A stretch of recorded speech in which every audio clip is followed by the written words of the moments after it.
청자 여러분, 지난 한 주간 동안 안녕하셨습니까? 우리 주님의 사랑 많이 받고 살으셨죠? 오늘은 하늘의 전쟁 두 번째 시간입니다. 부제로는 큰 용, 곧 마귀 사단 옛 뱀을 이겨라 하는 거고요. 본문 말씀은 요한계시록 12장 7절로 9절 말씀, 또 20장 1절로 3절까지 말씀이 되겠습니다. 또 하늘에 전쟁이 있으니 미카엘과 그의 천사들이 용을 대항하여 싸우고 용과 그의 천사들도 싸우나 그들이 이기지 못하여 하늘에서 더 이상 있을 곳을 찾지 못하더라. 그리하여 그 큰 용이 쫓겨나니 그는 마귀라고도 하고 사탄이라고도 하는 옛뱀, 곧 온 세상을 미혹하던 자라. 그가 땅으로 쫓겨나고 그의 천사들도 그와 함께 쫓겨나더라. 아멘. 계시록 20장 1절 3절 말씀입니다. 또 내가 보니 한 천사가 하늘에서 내려오는데 그의 손에는 끝없이 깊은 구렁의 열쇠와 큰 쇠사슬을 가졌더라. 그가 그 용을 잡으니 곧 마귀요 사탄인 옛뱀이라. 그를 1000년 동안 묶어두니 그를 끝없이 깊은 구렁에 던져서 가두고 그 위에 봉인하여 1000년이 찰 때까지는 민족들을 다시는 미혹하지 못하게 하더라. 그 후에는 그가 반드시 잠시 동안 풀려나게 되리라. 아멘.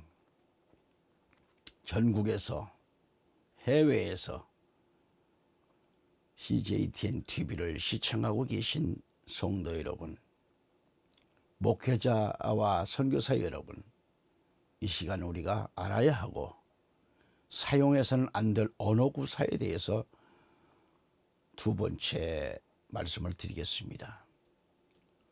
우리 대한민국의 국기인 태극기에 대해서 먼저 말씀을 드릴 건데요.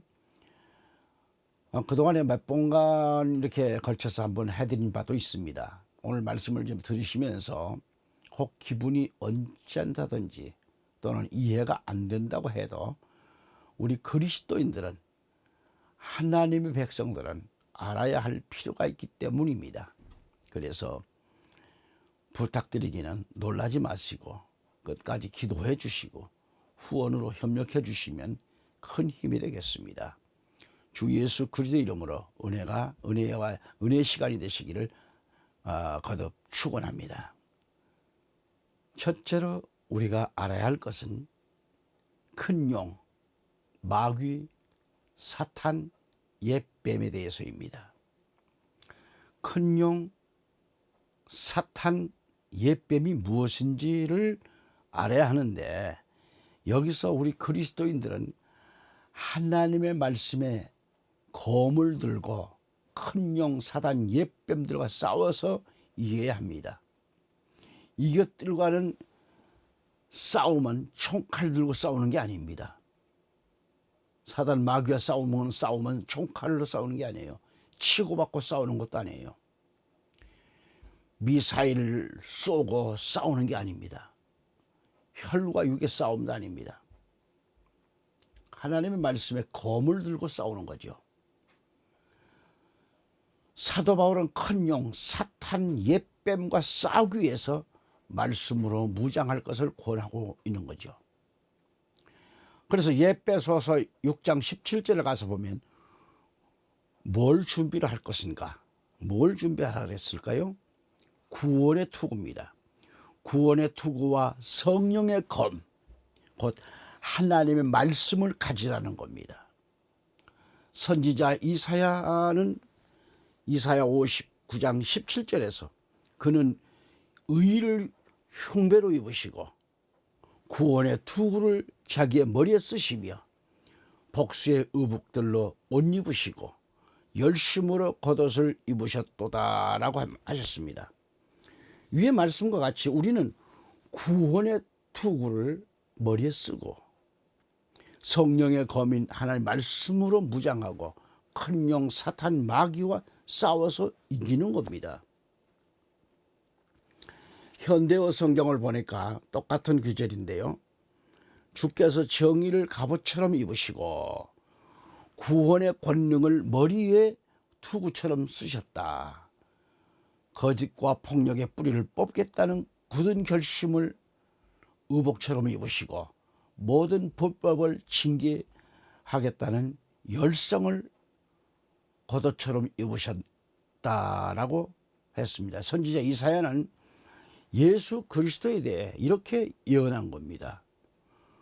우리 그리스도인들의 싸움은 혈과 육으로 싸우는 게 전쟁이 아닙니다. 그런 전쟁이 아니라 그렇게 싸우는 게 아니고 날마다 우리는 구원의 투구를 쓰고 성령의 검으로 무장하고 하나님의 말씀을 가지고 항상 성령 안에서 기도드리고 인내와 간구로 깨어있으라는 겁니다. 할렐루야. 둘째로 태극을 알아야 돼요. 태극은 용사상을 가지고 있습니다. 잘 들으세요. 여기서 좀 중대한 말씀을 드린 겁니다. 우리 대한민국 국기에 대해서 알아보면 태극기에 그려진 그림을 알아야 합니다. 태극기에 그려진 그림이죠. 이게 태극의 역의 원리를 알아야 하고 그 출처를 알아야 합니다. 출처, 태극의 출처.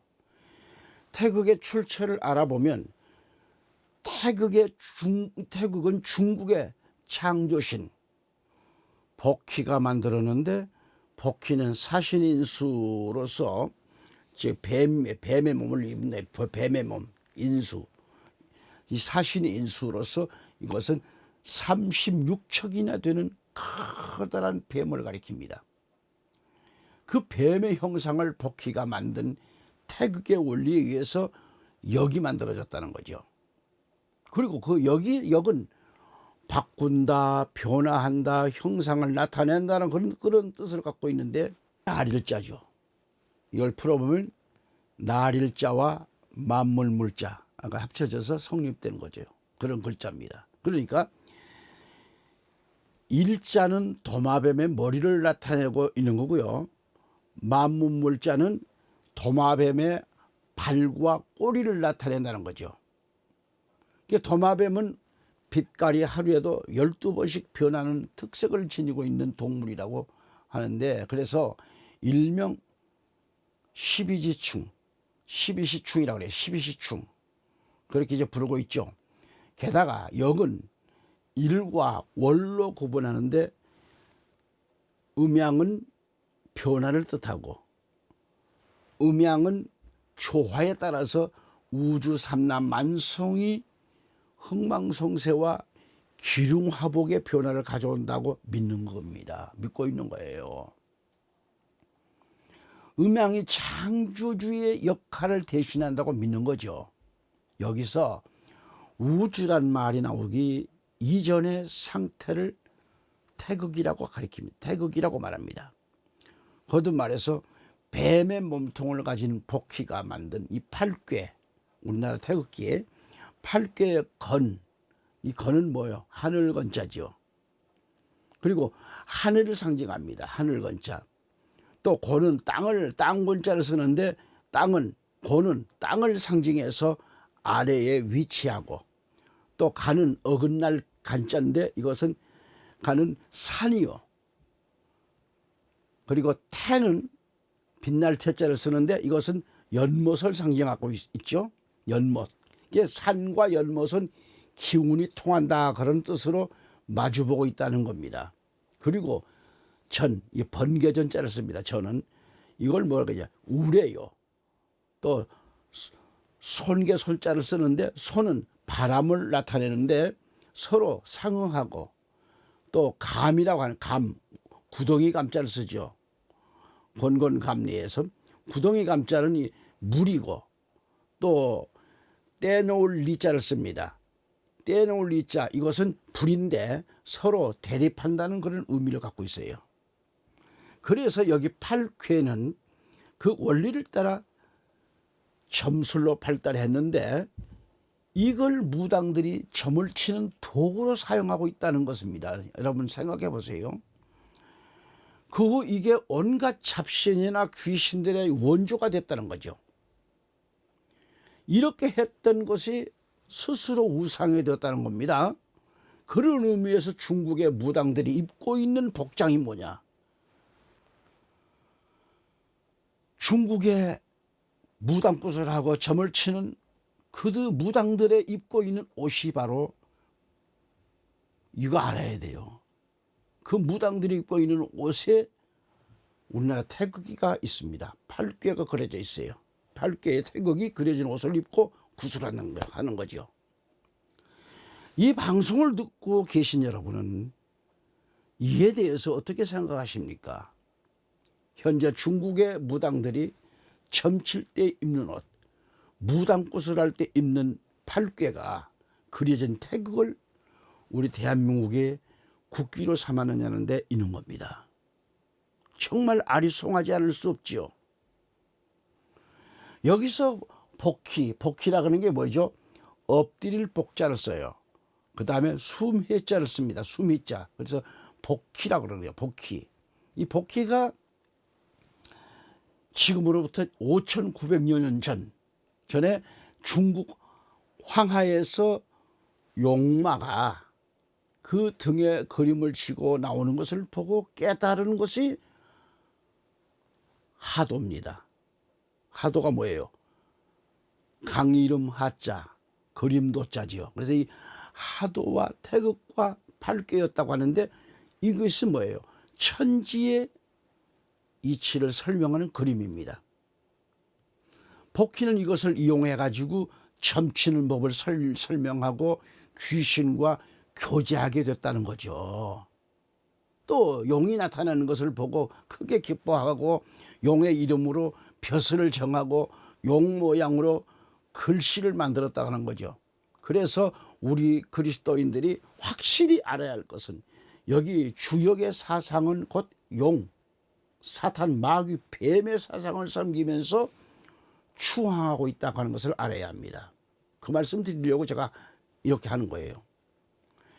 태극에 대해서 좀 더 구체적으로 설명한다면 태극은 건곤감리, 하늘 건자, 땅 건자, 구덩이 감자, 떼놓을 이자, 이렇게 4개로 되어 있는 거죠. 이것은 사람과 짐승의 표시로 나타납니다.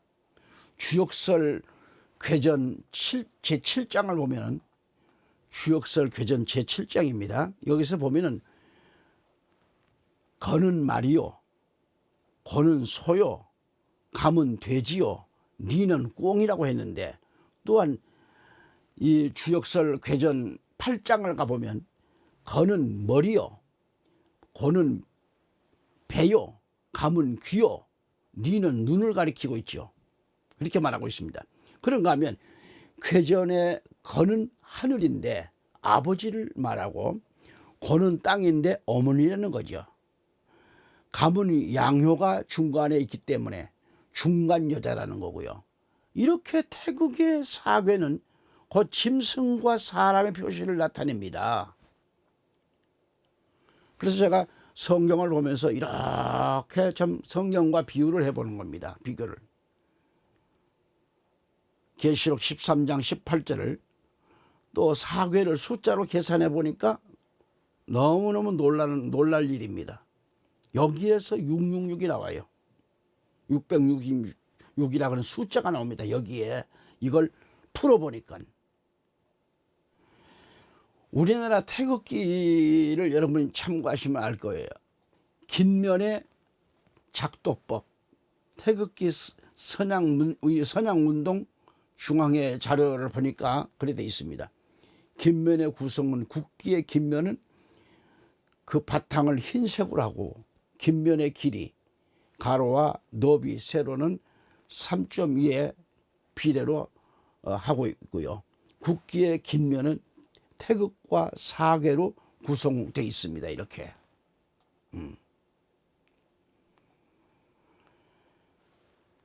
긴 면의 두 대각선이 서로 교차하는 점을 중심으로 긴 면 너비의 그 2분의 1을 지름으로 하는 원을 그려요. 여러분들 지금 집에 지금 태극기가 있으면 좀 내가지고 보시기 바랍니다. 괴의 작도를 보면 사계는 건곤감리 이를 지금 하되 긴 면의 왼쪽, 긴 면의 그 위쪽이죠. 왼쪽 위쪽은 뭐예요? 부분에 건을, 오른쪽 아랫부분에는 권을, 오른쪽 윗부분에 감을, 왼쪽 윗부분에는 이를 각각 배열해 놓았단 말이죠. 아까도 설명을 드렸지만은 그 태극기의 유래가 어떻게 될까요? 유래. 국기는 한 나라의 권위와 존엄성을 상징하는 표상으로서 그 나라의 정통과 이상을 특정의 빛깔과 모양으로 나타내고 있죠. 우리나라에서는 국기 문제가 처음으로 논의된 건 언젠가 1875년 개항을 요구하며 인천 앞바다에 접근한 일본 군함에 발포한 그런 운요호 사건이 계기가 되었죠. 그래서 1882년 8월에 음력이죠. 특명전권 대신 겸 수신사인 박영효 일행이 일본에 갔을 때 태극 도형과 사계가 그려진 태극기를 대외적으로 우리나라의 국기로 사용했다는 것이죠. 그래서 1883년 1월 음력이죠.